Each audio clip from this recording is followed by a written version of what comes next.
सृष्टि के पालनकर्ता भगवान विष्णु संसार की रक्षा के लिए प्रत्येक युग में पृथ्वी पर अवतरित हुए हैं। मुख्य रूप से भगवान विष्णु के 10 अवतार बताए गए हैं, जिन्हें दशावतार भी कहते हैं। भगवान विष्णु के इन 10 मुख्य अवतारों के अलावा अंडरसावतार, वसावतार आदि को मिलाकर 14 और अवतार भी बताए गए हैं। इस प्रकार भगवान विष्णु के कुल 24 अवतार बताए जाते हैं, पर हम भगवान विष्णु के 10 अवतारों के नाम और उनकी कथा पर ही चर्चा करेंगे। भगवान विष्णु के 10 प्रमुख अवतार। पहला अवतार मत्स्य। सतयुग के आरंभ में राजा सत्यव्रत अपना राज्य अपने पुत्रों को सौंप तपस्या के लिए चले गए। एक बार सत्यव्रत नदी में स्नान कर रहे थे, तभी वहां एक छोटी मछली उनकी अंजलि में आ गई और उनसे अपनी रक्षा की विनती करने लगी। राजा सत्यव्रत ने उस मछली को अपने कमंडल में रख लिया, परंतु उस मछली का आकार बढ़ने लगा।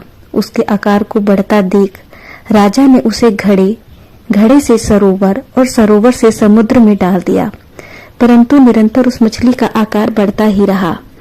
राजा समझ गए ये कोई साधारण मछली नहीं है और उन्होंने उसे नमस्कार कर उसके मत्स्य रूप के धारण करने का कारण पूछा। तब मत्स्य भगवान बोले, आज से तीसरे दिन तीनों लोग समुद्र में जलमग्न हो जाएंगे। इस प्रलय से बचाने के लिए मैं एक विशाल नौका भेजूंगा। तुम उन सभी प्राणियों को उसमें बिठाकर उनके जीवन की रक्षा करना। यह कहकर विशाल मत्स्य भगवान अंतर्ध्यान हो गए। प्रलय आने पर सत्यव्रत ने श्री हरि का नाम लेते हुए सभी प्राणियों को उस नौका में बिठा दिया। राजा सत्यव्रत के सत्वन करने के बाद मत्स्य रूपी धारी पुरुषोत्तम भगवान ने प्रलय जल से विहार करते हुए तत्वज्ञान का उपदेश दिया, जो मत्स्य पुराण नाम से प्रसिद्ध है। इस प्रकार श्री हरि ने मत्स्य अवतार लेकर जल प्रलय से पृथ्वी लोक के प्राणियों की रक्षा की। कूर्म अवतार, दूसरा अवतार। समुद्र मंथन के समय जब मदिराचल पर्वत को मंथने बनाया गया तो अपने विशाल आकार के कारण वह समुद्र में डूबने लगा। यह देखकर परम शक्तिमान श्री भगवान एक विशाल एवं विचित्र कच्छप का रूप धारण कर मदिराचल पर्वत के नीचे पहुंच गए। कच्छपतार भगवान की विशाल शरण पाकर मदिराचल पर्वत ऊपर उठा। इस प्रकार समुद्र मंथन का कार्य सुचारू रूप से संपन्न हुआ।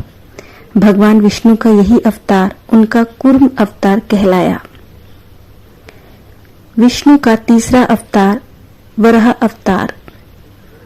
पुरातन समय में दैत्य हिरण्याक्ष ने जब पृथ्वी को ले जाकर समुद्र में छिपा दिया, तब ब्रह्मा की नाक से भगवान विष्णु वराह के रूप में प्रकट हुए। भगवान विष्णु के इस रूप को देखकर सभी देवताओं व ऋषि मुनियों ने उनकी स्तुति की। सबके आग्रह पर भगवान ने पृथ्वी को ढूंढना शुरू किया। अपनी थुतनी की सहायता से उन्होंने पृथ्वी का पता लगा लिया और समुद्र के अंदर जाकर अपने दांतों पर रखकर वे पृथ्वी को बाहर ले आए। हिरण्याक्ष दैत्य का वध कर वराह ने अपने खुरों से जल को स्तंभित कर उस पर पृथ्वी को स्थापित कर दिया। इसके पश्चात भगवान वराह अंतर्ध्यान हो गए।